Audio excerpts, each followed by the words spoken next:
Halo, halo, halo. So karong adlaw birthday sa ako ang kapika sa kinabuhi ug katunga sa akong kinabuhi. So magluto ko og pinataka ang sudan. Kaning karniha, karning baboy ni frozen pa kaayo nga ako ang gi-slice. Nya ako ra na siyang butangan og turmeric powder, black pepper og salt. Dayon, human mo nagbutang sa mga powder, imo na siyang kumot-kumuton para ma-mix ang mga powder nga imong gibutang sama sa pagkumot-kumot sa dakong kamot. Dan imo na siyang i-pile dinha, nga mura kag pile dinha og gabulad kag kupras para imo na siyang mabutangan atong ingredients nga wa kakasabot og unsa nga lana basta kay ituyok-tuyok ra na nimo dinha. Human nimo butang tanan, mao na ni oy porma. Magpainit lang ko kalaha, butangan ako gamang edible, dayon brasan ako ng edible para makatag na siya. Unya, ibutang na ako ng karne nga, frozen pa ni, pero ako na ning lutoon para magkakaon namin, kay gutom na kayo, paniutuhan na muna eh. Mura po correct nga gapile-pile, no? So, halato na nato na siya, o ma-brown-brown.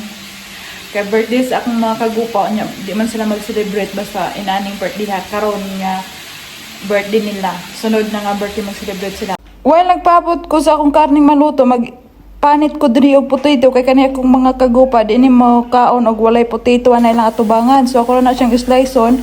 Sinaw kani akong kutsilyo mura ka sinawa sa akong agtang. Balihon lang usa na ako ning karne. Kani mong karniha. Bugnaw kaayo akong giluto. Mao nang karuos kanunay kay murag na siya tubig ba. Paabuto nang nako ning maluto ning karne. Naman gud akong mga kagupa, basta mag-birthday na sila og 40 years old, dili na sila mag-celebrate. Kay mo na ilang mga pamanhiin dinhi. Ana na sila mag-celebrate og mag 41 years old. Kay para nila delikado kuno nang idara ang tug usang delikaduhan nang parihara man gid unta ng birthday niya, parihara pud nga number. Sa tuwa wala may pamanhiin og mag-birthday, basta ka mag-birthday bungga pa magani kayo sa tuwa. Dinhi mag-birthday sila, inihap nang ilang bisita. Og pila ka buok mo abot, then luto na ni ato ang karne, magpaabot na lang kog maluto ang potato. Dayon akong tawagan akong bana nga muuli na karon man ni udto na mi kay kaning ako ang pag-istorya ron gakurog-kurog na gyud kayo kay gutom na gyud kayo. Nya dala pangalot pa ko sa kong ulo oh. Human ako ning slice ning bread din he.